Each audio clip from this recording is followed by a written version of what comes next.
नमस्कार। आज के इस वीडियो में हम आपका बंटी के 8वें भाग पर चर्चा करेंगे। जैसा कि हमने पिछले भाग में हमने ये देखा था कि बंटी जो बेहद उत्साहित था घूमने जाने की बात पर, वहाँ वो पाता है कि वो घूमने अकेला नहीं गया है, उनके साथ डॉक्टर जोशी भी गए हैं। डॉक्टर जोशी का इस तरीके से उसकी माँ की ज़िंदगी में घुलना मिलना उसे पसंद नहीं आता, और वहाँ भी वो जब वो पार्क में जाते हैं खेलने की बजाय वो वहाँ पर डॉक्टर जोशी और अपनी माँ को अलग करने का प्रयास कर रहा होता है। और वहाँ से वैसे भी वो डॉक्टर जोशी को बिल्कुल पसंद नहीं करता, लेकिन डॉक्टर जोशी को इसके बाद से जब उसने अपनी माँ को एक साथ उनके साथ बैठे हुए देखा, तब से वो डॉक्टर जोशी से और भी ज़्यादा उनको नापसंद करने लगता है। इस भाग की शुरुआत रविवार के दिन से होती है। छुट्टी का दिन होता है। शकुन जो है कुर्सी पर बैठी होती है और स्वेटर बुन रही होती है। वो देखता है बंटी भी वहीं बैठा होता है, ड्राइंग बना रहा होता है, और फूफी वहाँ पर आंगन में गेहूं को फैलाकर सुखा रही होती है। तो बंटी उस समय पर अपनी माँ को बहुत ध्यान से देखता है, बीच बीच में ड्राइंग बनाते हुए कि माँ क्या कर रही है, उनकी मुख मुद्राएं कैसी हैं, वो क्या सोच रही हैं, या वो खुश हैं, नाराज़ हैं, क्या हैं। लेकिन वो इस दौर में अपनी माँ को समझ नहीं पाता है कि उसकी माँ किस तरीके का अनुभव कर रही है, वो खुश हैं, नाराज़ हैं, क्या है। लेकिन वो जो भी है उसे अपनी माँ बहुत बदली हुई सी प्रतीत होती हैं। वो बार बार उनका चेहरा देखने की कोशिश करता है। उसे ऐसा लगता है कि माँ पीठ करके भले ही बैठी हुई है, लेकिन उनका चेहरा वो देख पा रहा है। उसे लग रहा है कि माँ इन दिनों नाराज़ नहीं रहती, दुखी नहीं रहती, लेकिन माँ पहले जैसी नहीं रहती। उसे माँ अपनी बहुत ज़्यादा बदली सी लगती है। उसे लगता है कि माँ का चेहरा एकदम बदल गया है। मम्मी कितनी बदल गई है इन दिनों, पर अच्छी हो गई है या बुरी वो ये तय नहीं कर पाता है। ये जो पैराग्राफ है जिसमें ये बात कही गई है, ये इम्पोर्टेंट पैराग्राफ है, इसे आप ध्यान से पढ़िएगा। इसके बाद वो इस बात को भी अपने भीतर ही भीतर आत्ममंथन करते हुए सोचता है कि माँ उसे पहले की तरह ही प्यार करती है। माँ उसे अपने सामने बैठाकर दूध पिलाती है, शाम को पढ़ाती भी है, बातें भी करती हैं, लेकिन वह जानता है कि माँ ना उसे दूध पिलाती है, ना उससे बातें करती है, और ना ही उसे पढ़ा रही होती हैं। उसका कहने का मतलब ये होता है कि माँ सब कुछ पहले जैसा करती है, लेकिन फिर भी माँ पहले जैसी नहीं है। तो वो जो शकुन जो बंटी के लिए उस वक्त कर रही होती है, उसमें बंटी को अपनत्व महसूस बिल्कुल भी नहीं होता है।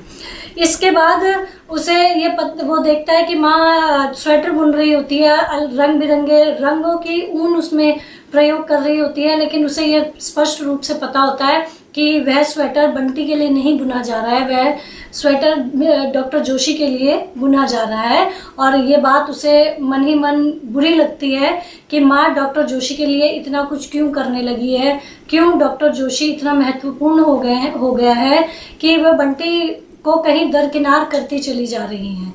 इसके बाद शकुन बंटी को नहाने का आदेश देती है, और यह भी आदेश देती है कि वह फूफी से आज नहाए, ना कि वो स्वयं नहाए, क्योंकि आज रविवार का दिन है। और इसी बात में बंटी पूरे मतलब अपने भीतर इस बात को जिद से पकड़ लेता है कि वो खुद ही नहाएगा, फूफी से नहीं नहाएगा। और ये जो उसका ना नहाने की जो जिद वो पकड़ता है, इसके पीछे कहीं ना कहीं अपनी माँ को शकुन के प्रति एक विरोध सा प्रकट करने के लिए वो ऐसा करता है, क्योंकि पिछले कुछ दिनों वो बहुत समझदार हो गया था। बहुत ज़्यादा उसे लगता था कि मैं माँ को खुश करने के लिए सबसे अच्छी चीज़ है कि मैं उनकी सारी बातें मानूं, लेकिन जब से उसने डॉक्टर जोशी के साथ उन्हें देखा है, तब से उसने इस बात की कोशिश वो बार बार करता है कि वो किसी न किसी रूप में अपनी माँ का विरोध प्रकट करता रहे। इसके बाद उसे पता चलता है अपनी माँ के द्वारा ही कि आज डॉक्टर जोशी अपने बच्चों के साथ उनके घर आने वाले हैं, और इतना सुनते ही बंटी जो है एकदम तिलमिला जाता है, उसे बहुत ज़्यादा बुरा लगता है। इसके बाद बंटी जो है थोड़ी देर तक वहीं अपनी ड्राइंग में ही रबड़ घिसता रहता है। रबड़ घिसते घिसते वो अपना आक्रोश प्रकट कर रहा होता है, अपने गुस्से को कहीं निकालने की कोशिश कर रहा होता है।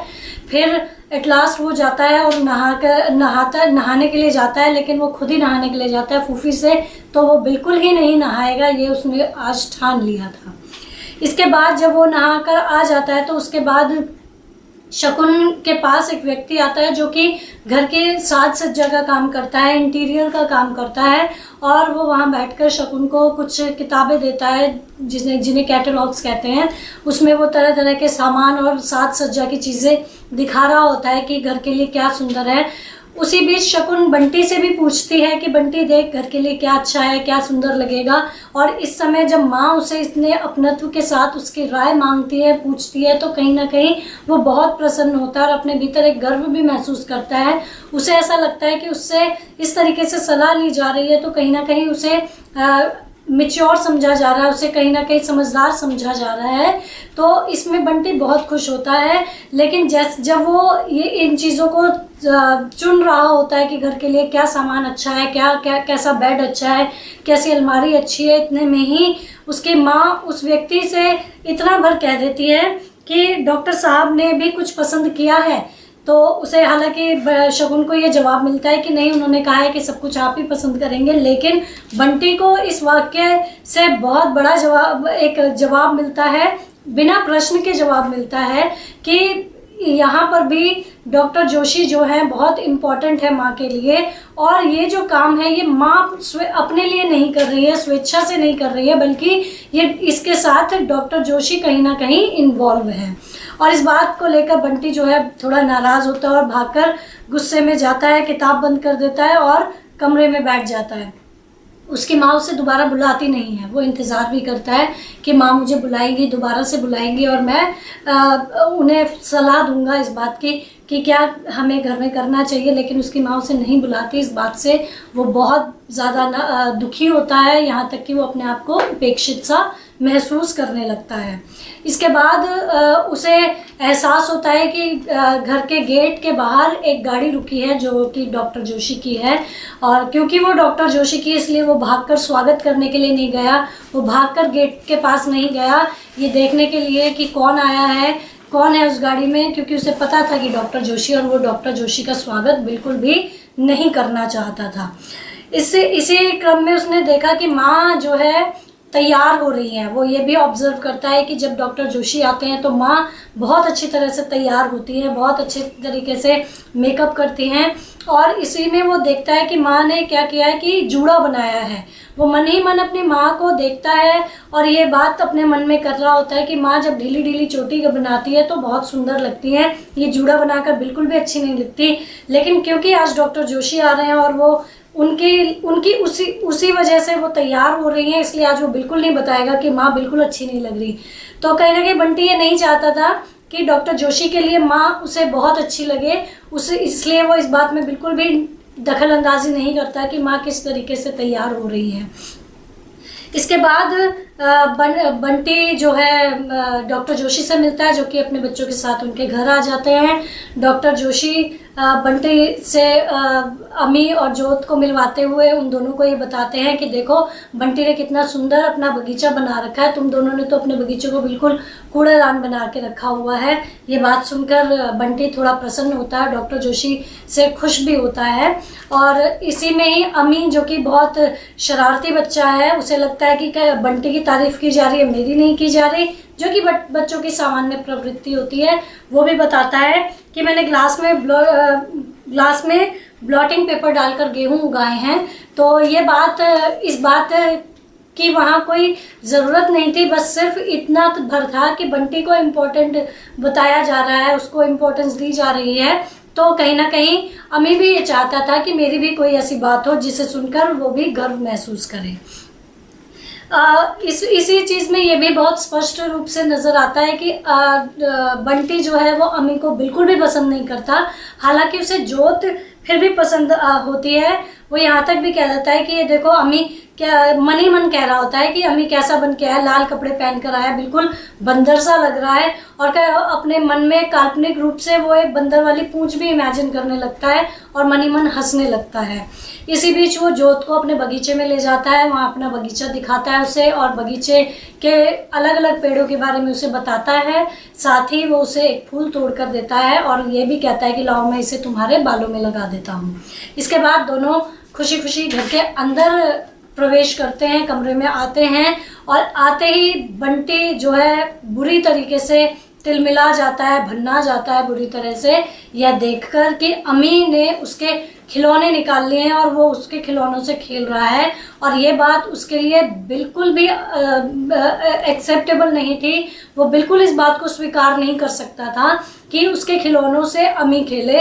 वो गया और खूब तेज चिल्लाता हुआ अम्मी को ढकेलता हुआ अपने खिलौनों से दूर कर देता है और अपने खिलौनों को अपनी गोद में बटोरने की कोशिश करता है। इसी बीच दोनों में थोड़ी सी लड़ाई हो जाती है। बंटी बिल्कुल भी काबू में नहीं आता और बंटी को इतनी तेज गुस्सा आ रहा होता है कि वो अम्मी को मारने तक को भी तैयार हो जाता है। इसी बीच शकुन उसे बार बार समझाती है कि तुम समझदार हो, वो बच्चा है, अपने खिलौनों को उसके साथ शेयर करो, उसे भी खेलने दो। लेकिन बंटी बिल्कुल इस बात के लिए राजी नहीं होता कि वो अपने खिलौने जो हैं अम्मी के साथ साझा करे, उनके साथ खेलने उसे दे। इस बात के लिए वो बिल्कुल तैयार नहीं होता और उसका गुस्सा जैसे उसे समझाया जाता है वैसे और ज़्यादा बढ़ता चला जाता है। और इसी बीच अम्मी ज़ोर से चिल्ला देता है। इसमें ये नहीं समझ में आ पाता कि बंटी ने उसे मारा था या वो मार खाने के डर से पहले ही चिल्ला गया। और इसी बीच बंटी को संभालते संभालते शकुन उसे एक ज़ोरदार चांटा मार देती है और ये चांटा जो उसके गाल पर पड़ता है वो मात्र उसके गाल पर नहीं पड़ता, वो उसके कोमल हृदय पर बहुत जोर का आघात करता है। उसे बहुत जोर से चांटा उसे पड़ता है। तो वो चांटा उसके गाल पर नहीं उसके मन पर पड़ता है और इस बात से वो बेहद दुखी और अपमानित महसूस करता है। हालांकि उसकी माँ ने उसे पहली बार मारा था और उसके लिए ये बहुत नई सी बात थी कि माँ ने उसे चांटा मार दिया, फिर भी वो इस बात को स्वीकार कर लेता, इस पर इतना ज़्यादा नाराज़ ना होता। लेकिन उसे ये बात बहुत ज़्यादा खलती है कि उसकी माँ ने सबके सामने उसको मारा है और इस बात से वो बहुत ज़्यादा अपमानित सा महसूस करता है। इसके बाद बंटी को जैसे ही चांटा लगता है, कमरे का माहौल जो है बिल्कुल बदल जाता है। परिस्थितियाँ बिल्कुल बदल गई होती हैं उस कमरे की जहाँ बच्चा खेल रहा है। शकुन और डॉक्टर जोशी बातें कर रहे हैं, ये सब चीज़ें वो देखता है तो उसे बिल्कुल भी मतलब उसका अपमान उसे लगता है जब उसको यहाँ पर चांटा लग जाता है। इसके साथ साथ यहाँ पर ये भी एक प्रश्न उठता है कि बंटी को इतना ज़्यादा गुस्सा सिर्फ इस वजह से आता है कि अम्मी उसके खिलौनों से खेल रहा था या इसके पीछे कुछ और भी कारण था। जब बंटी कमरे में घुसता है तो वो देखता है कि उसकी माँ, शकुन और डॉक्टर जोशी सोफे पर बैठे हुए हैं, एक दूसरे से बिल्कुल सटे हुए। उसने अपनी माँ को इतनी नज़दीक बैठे देखना उसके लिए एक बड़ी अस्वाभाविक सी बात थी और उसे क्योंकि उसने पार्क में भी अपनी माँ को इसी तरीके से उनके साथ बैठे देखा था तो उसे बिल्कुल भी अच्छा नहीं लगता।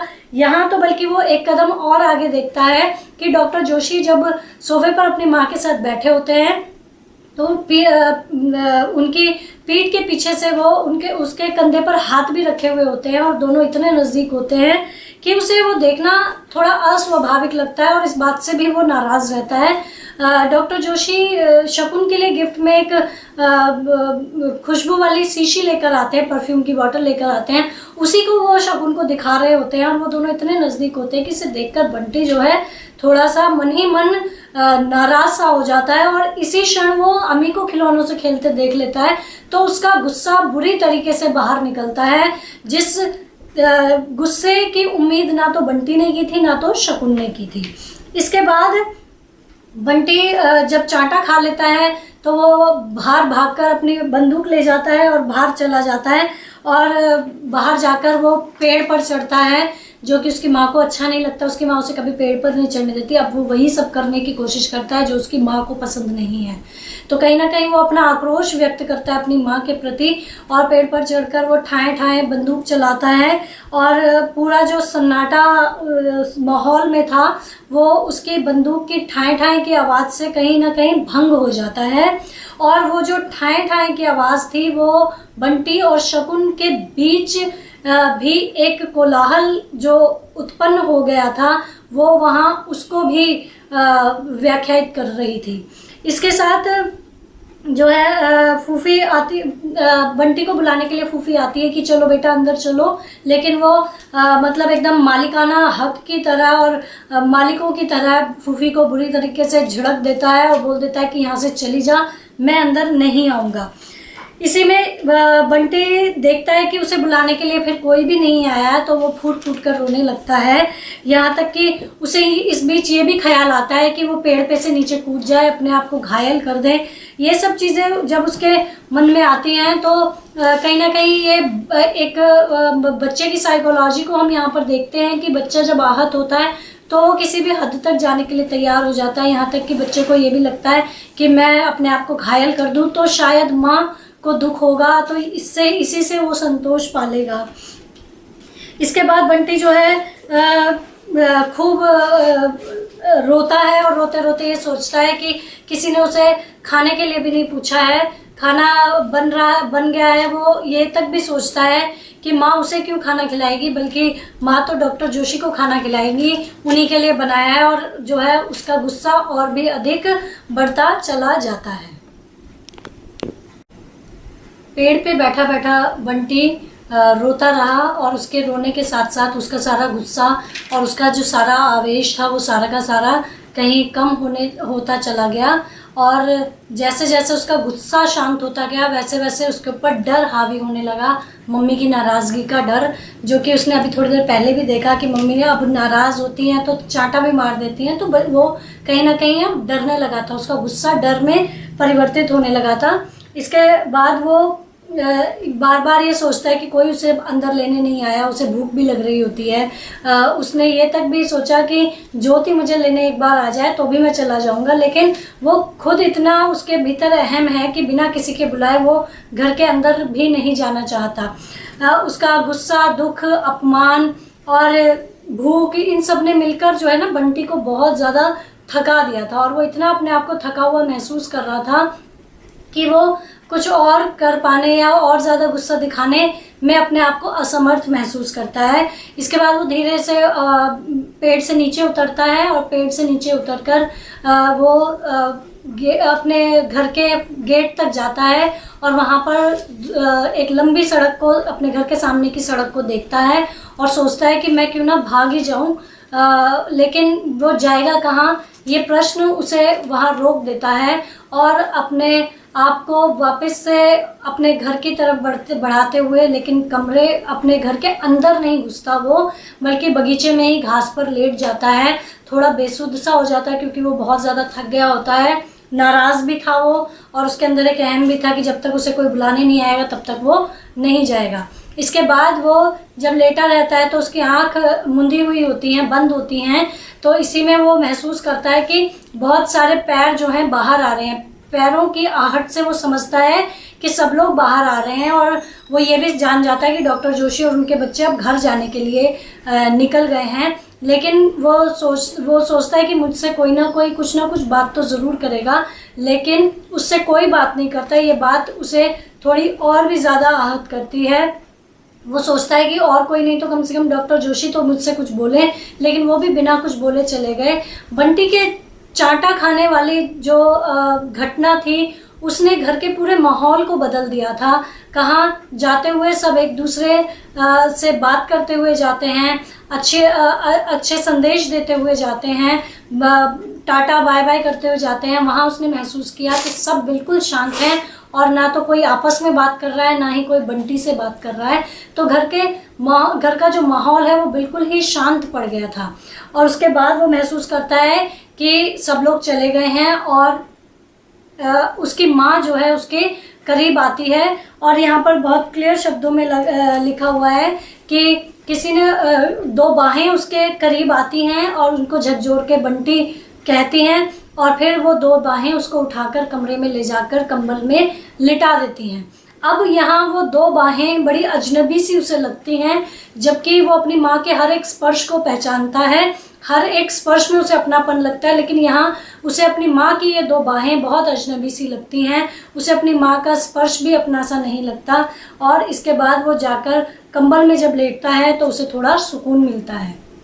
इसके बाद माँ और बंटी दोनों एक मेज पर, एक कोने पर उसकी माँ शकुन और एक कोने पर बंटी बैठता है और दोनों इस घटना के बारे में चर्चा करने के लिए बैठते हैं। और बंटी से माँ ये बोलती है कि क्या मैंने तुझे यही सब सिखाया है जो तूने आज किया है, इस तरीके का व्यवहार करके तूने मुझे कितना अपमानित किया है, ये सारी बातें वो उसे कह रही होती हैं। वो चाहता था कि वो अपनी बात अपनी माँ के सामने रखे, लेकिन उन दोनों के बीच, जो कि मेज के दो अलग अलग सिरों पर बैठे थे, उनके बीच में वो शीशी रखी हुई थी जो डॉक्टर जोशी उसकी माँ के लिए लाए थे, जिसको दिखाते हुए उसने डॉक्टर जोशी को अपनी माँ के बहुत करीब देखा था। उसे वो सारी बातें याद आने लगती है कि माँ किस तरीके से उनके बहुत निकट बैठी हुई थी, वो किस तरीके से उसकी खुशबू माँ को सुंघा रहे थे, उस शीशी में से उस खुशबू वाला पदार्थ निकालकर माँ की साड़ी के पल्ले पर लगाकर उसे मल के माँ को सुंघा रहे थे। ये सब